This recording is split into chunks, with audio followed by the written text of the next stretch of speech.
Adam here from ARB Overland, and over the next 2 days I'm going to be on a mountain, hiking through oak forests, traversing creeks, camping in a cave, exploring new places, and doing some bushcraft and whittling projects.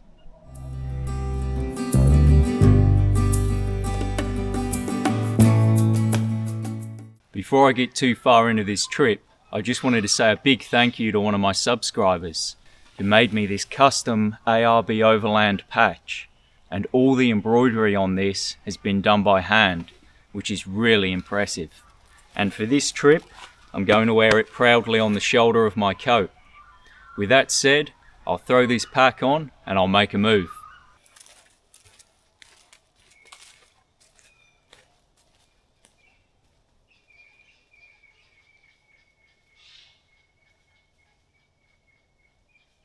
I'm at the foot of Mount Alexander at the moment, making my way through the oak forest.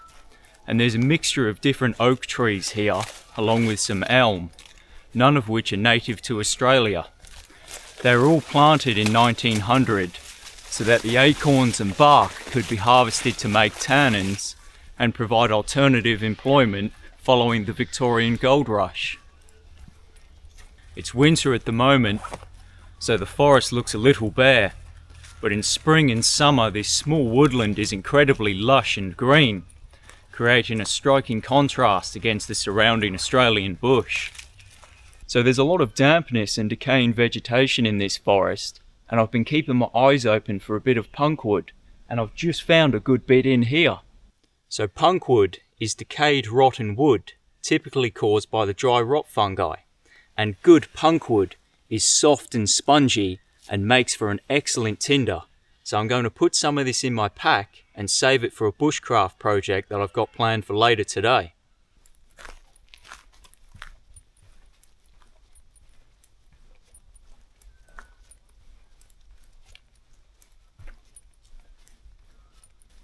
So I've left the oak forest behind and I've hiked up to the trailhead, and from here you can access several of the area's mountain bike trails. And before the bike park was built, myself and some mates used to drive right up here. We'd park the car off the track and then take a short walk over to a spot called Wabbit Wocks, where we'd spend the day rock climbing.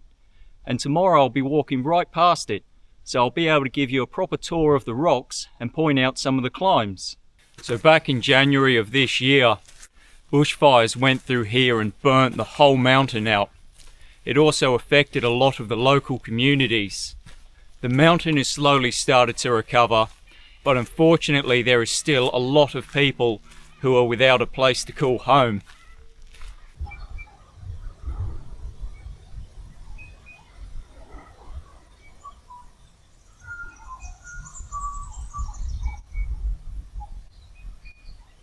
There's some pretty good granite boulders up in there, and off to one side of this track there's one in particular that has quite a unique history. So hopefully I can find it to show it to you.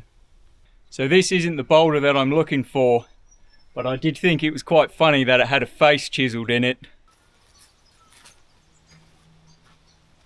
This granite boulder here is called Target Rock, and it was used between the Boer War and the First World War by a local rifle club for target practice. And you can still see the remnants of a target painted on its face today. I don't think they would appreciate you shooting at it these days though.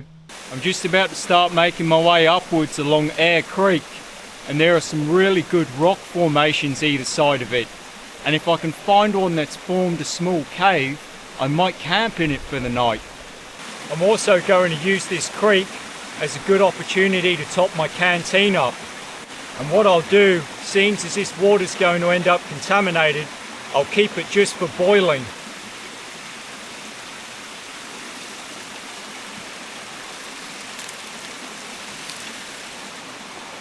With a flow rate like that, it doesn't take long to fill your water bottle up.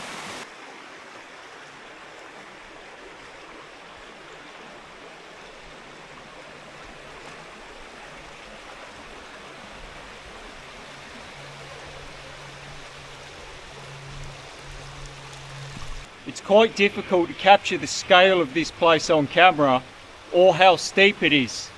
but I am heading straight up the mountain, so it's quite a climb. It looks like there might be a promising area to camp up here.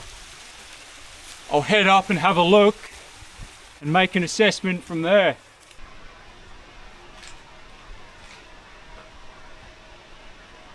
Well, there's a nice overhang, but unfortunately there's not enough room on the ground for me to spread my bivvy bag out.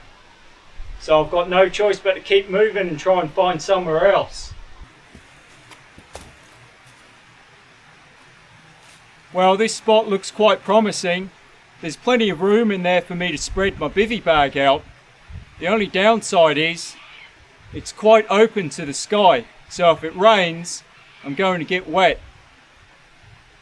Having said that, I do have a way around that. I think what I might do, I'll have a little bit more of a look around, and if I can't find anywhere better than this, I'm going to make my camp in here for the night.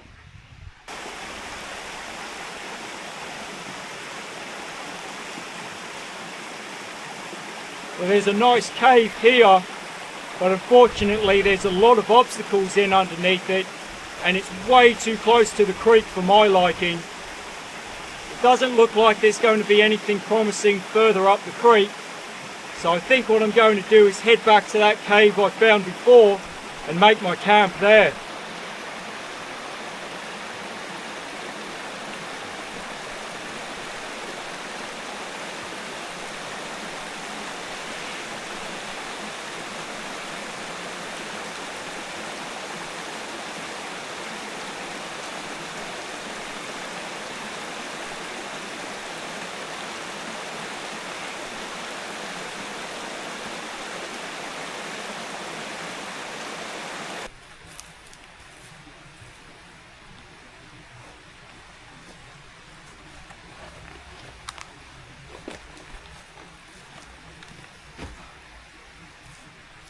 It's always nice to take your pack off after you've been hiking for the day. I quite like this spot. It's close enough to the creek that I've got a water source, but also far enough away from it that I'm not going to have an impact on it, and it won't pose a threat to me if there's any flash flooding. I think what I'm going to do now, I'll set up a few bits for my camp, and then I'm going to have some lunch and get a brew on, because it's coffee time. Well, I'm all set up. I'll go and give you a quick tour. So I've spread my ground sheet out so that I've got something clean and dry to sit on. I've got my bivvy bag here, and then what I've done, I've set it up so that in the morning I can open it up and then look straight out through there and take in that view. And what I might even do is put my Crusader stove there so that I can sit in here and have my morning brew. Speaking of brews, I need to go and have some lunch and a coffee. Once I've done that, then it's going to be time to do some bushcraft and some whittling.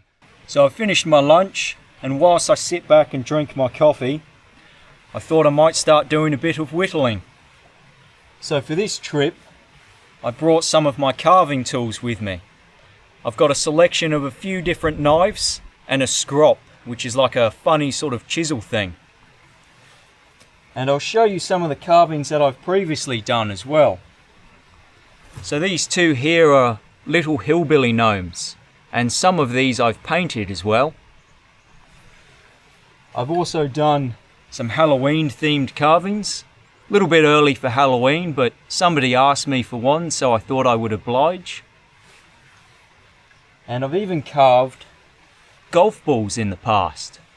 So what I do is I cut the cover off the front, and then I carve the polymer inside. And this one is supposed to look like Albert Einstein. Huh? An artist's interpretation at least. Today though, I'm going to be carving another wood spirit, which is a bit of a favourite of mine to do. And once they're painted, I'll put a brass eyelet in their head so that you can hang them up around your house. And so that you can see what I'm doing, I'll set the camera up on the chest mount. So to make these wood spirits, I start by taking a piece of 1-inch square by 6-inch basswood and cutting it down the diagonal. So I'll start by making a couple of straight lines about 2 inches down from the top, and then I'll angle those back slightly as well, and this will form the bottom of his hat. And then I'll make a couple more as well. Probably about 1/4 of an inch down. This will be the bottom of his eyebrow. And then I'll draw another line just straight down, which will be the bottom of his nose. So I'll have to think about whether I want a really long nose or whether I want a short nose. I think on this one I might go somewhere in between. So it doesn't look like much now, but this is the beginnings of the carving. I'm going to put my carving glove on as well. So this won't stop you stabbing yourself with a knife, but it will stop you slashing your hand open. So I'll start by doing a couple cuts straight down to mark the bottom of his hat.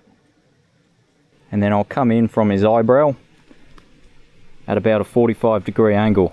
Okay, then I'll do a similar thing. I'll go straight down with my knife and I'll start marking out his nose. So I'm just going to take my pencil now and just sketch in where I want the edge of his nose to be. Just give me a little something to work to. For his nose, I want to just cut down that line nice and straight and then sort of finish it where I'm going to cut the line for his eyebrow. And then I should be able to just come in with my knife and chip that out. So I've got both of his eyes and the sides of his nose roughed out. I'm just going to work on starting to shape some of his beard and his mustache now. Good thing about carving timber outdoors is that you can just let all your shavings go on the floor and they'll just rot down with all the other vegetation.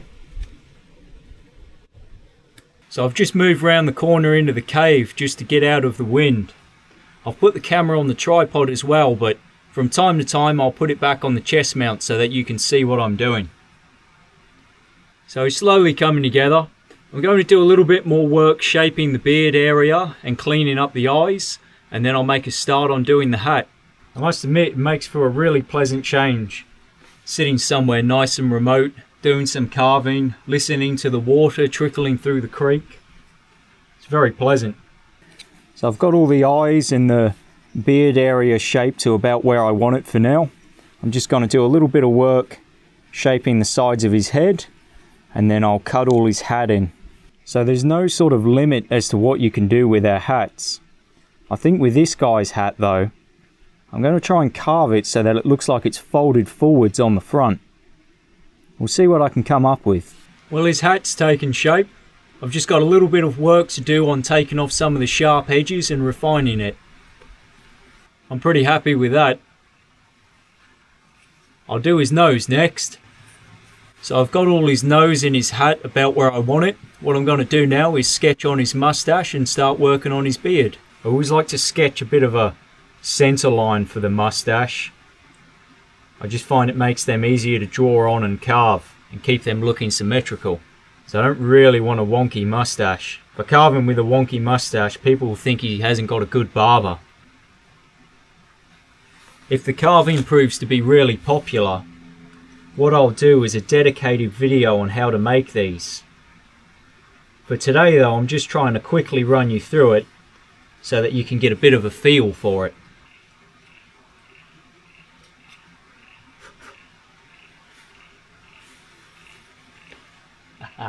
I'll start working on his beard now. I think for this guy, I might give him a bit of a bushy beard. The shape of this beard sort of reminds me of a platypus tail. Or a beaver tail. The beaver-tailed wood spirit. Just trying to remove some of the excess material a bit quick. So before I go removing any more material from around his beard up here, I have to make a decision as to whether or not I want to do him like this guy, without a mouth, or give him a little lip like this guy. I think this wood spirit is going to be a bit lippy. I'm going to change out to a smaller knife to carve this. Got his mouth, his mustache and his beard pretty much all done. I'm just going to start working on his eyes now. I'm also going to do a little bit of work on shaping his eyebrows as well. So that's what I'm going for. I'll use my smaller knife again as well. So to carve their eyes, what I do, the first cut along the bottom, I do at a slight angle. And then the second cut to remove the material, I do at about sort of 30, 40 degrees. And that way it gives the illusion that their eye is round. So I'll carve his pupils the same way I did his mouth. I'll just go straight down at 90 degrees. And then I'll do the same thing following that outline. And then all I have to do now is just take my time and chip that material out. Well, he's all carved out now. The only thing left to do is to take the scrop and do all the detail work on his eyebrows and his beard. So this scrop is basically the end of a V-shaped chisel on a knife handle. And I like to use it to do all these lines. You can do this with a knife, but using this is much quicker. So what I do is I start by cutting a series of deep grooves about 2 to 3 millimeters apart, and then I'll go back along with the scrop and cut a series of light grooves in between. And that way it makes it look as though there's varying degrees of depth and texture to their hair. I think that should just about do it. How good's that? I did have 2, and now I have 3. They're all different, of course. I think I'll pack the carving tools up now, and I'll start on a bushcraft project.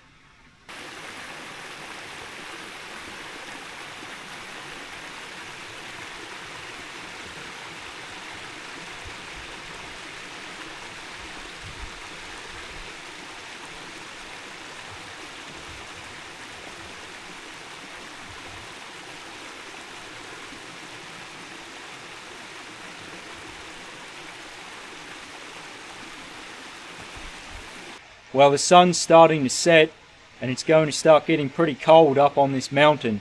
So I'm going to build a small fire pit, and aside from keeping me warm, I'm also going to use it for my bushcraft project.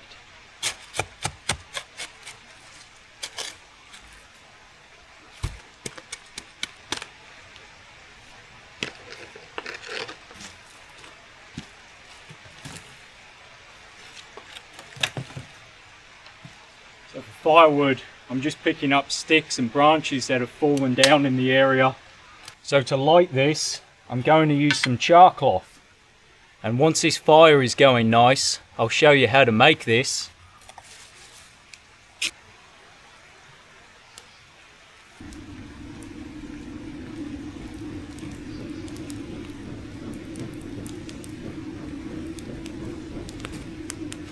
Start working on getting this char cloth ready. So char cloth is carbonized cloth, and good char cloth is supple and easy to ignite, and it makes lighting a fire really easy. And to make it, you'll need a tin like this one and some cloth, and the cloth needs to be 100% cotton or linen. In this case, I'm going to be using some denim. And what I've done, I've cut it into little rectangular pieces that fit nicely in the tin. So to prep the tin ready to make the char cloth, I need to put a hole in it. And ideally I want that to be about 1/4 inch or 6 mil in diameter. So to do that, I'm going to sharpen up the end of this stick and then poke it through the lid.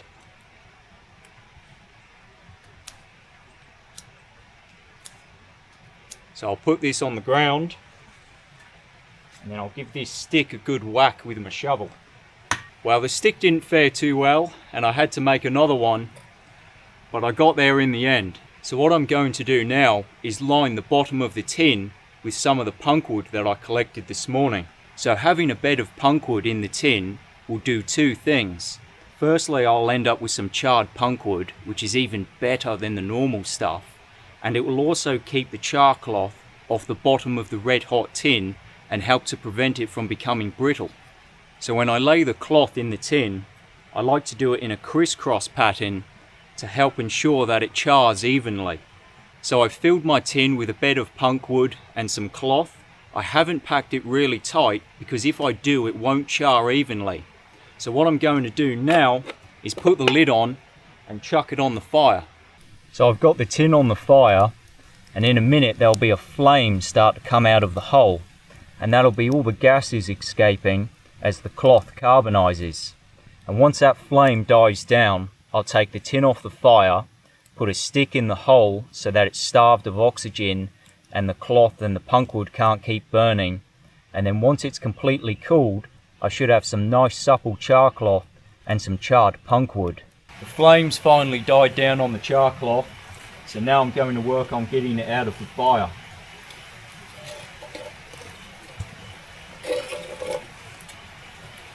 I'll put the stick in there a bit quick so it can't keep burning. Well, the char cloth is completely cooled off, so let's open it up and see what we've got. Well, it's black right the way through. That's a really good sign. And it's nice and supple, so this will ignite and burn really well. And the punkwood, that's all charred up as well. So we've got some really good tinder here. So for this trip, instead of bringing canned food, I decided to bring some of the freeze-dried meals. I've added the boiling water to this, but now I've got to wait 10 minutes whilst it warms up. I've just realised something. So for dinner I had beef curry, and for dessert I had apple pie. And I've mistakenly taken out the apple pie and added hot water to that instead of the beef curry. Oh well, it'll taste good nonetheless, I'm sure.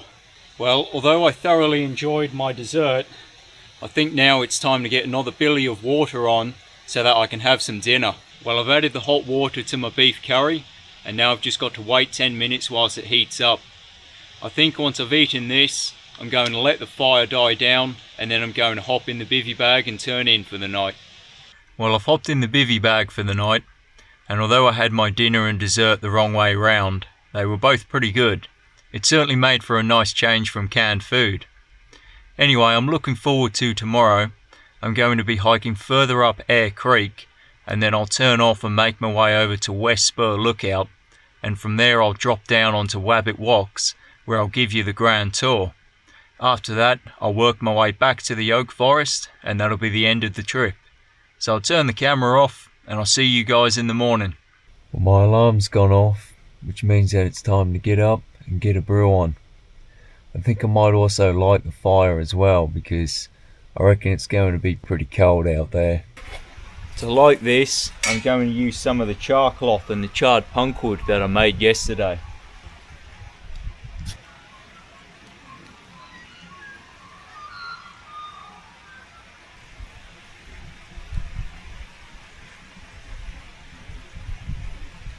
Well, with those leaves being as wet as they were, it took a little bit more fanning than I expected, but I got it going in the end. So if I hadn't have had that char cloth, there was no way I would have been able to light that just with the ferro rod. Well, the fire's going nice, and I've got myself a coffee on the go, so I'm just going to sit back, drink my coffee and warm my toes.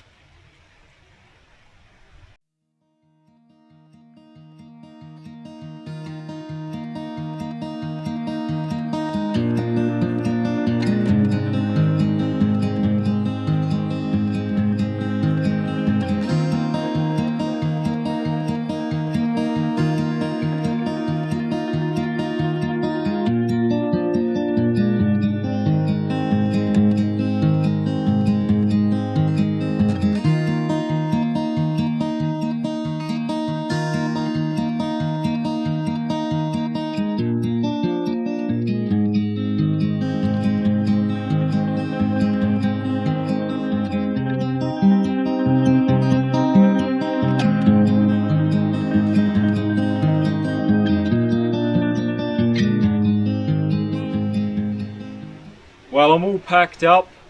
I've dismantled and filled in the fire pit, and other than a few footprints, I've left no trace. So I'll throw the pack on, I'll hike a little bit further up Eyre Creek, and then I'll make my way across to West Spur Lookout. So I've just made it to West Spur Lookout, and it is quite the view. I'll turn the camera around so that you guys can have a look as well.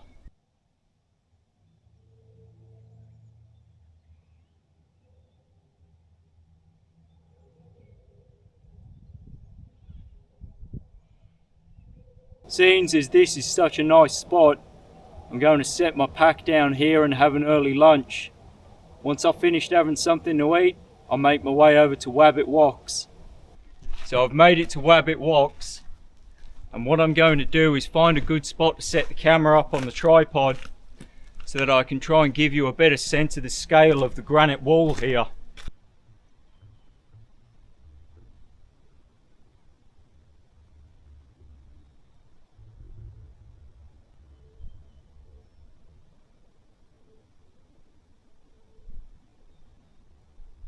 So all up, it's probably about 80 metres long, this wall, and there's a mixture of sports and trad climbs here. So sports climbs are where there's bolts in the rock face that you can clip off to, and trad climbs are where you have to put your own gear into the rock for protection. And I've done a few of the climbs along here. There's also a really good granite courtyard right up the end where one of my favourite climbs is. So I'll head down there and I'll show you that. So this granite courtyard is Inquisition Rock, and there are a few climbs in here. My favourite one is this one in the corner. You follow that crack up to an overhang, and then you traverse across to the left and go straight up to the top. So I've left Wabbit Wocks and I'm just making my way back to the oak forest now. I'm just walking past a huge mound of quarried granite.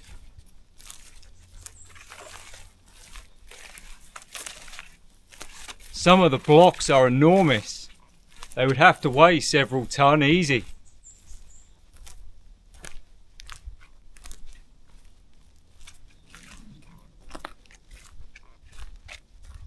I can even see drill marks in a few of them where they've been excavated.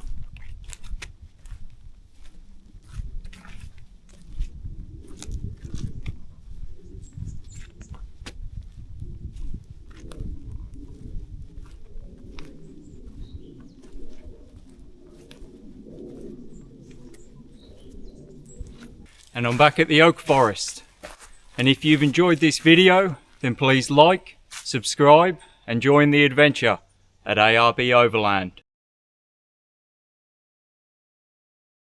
And we'd take a short walk over to a spot called Wabbit Wocks. And no, I did not pronounce that wrong. No, really, I promise I can pronounce my R's. I mean really. But I did think it was quite funny that it had a face chiseled in it. I don't think they would appreciate you shooting at it these days though.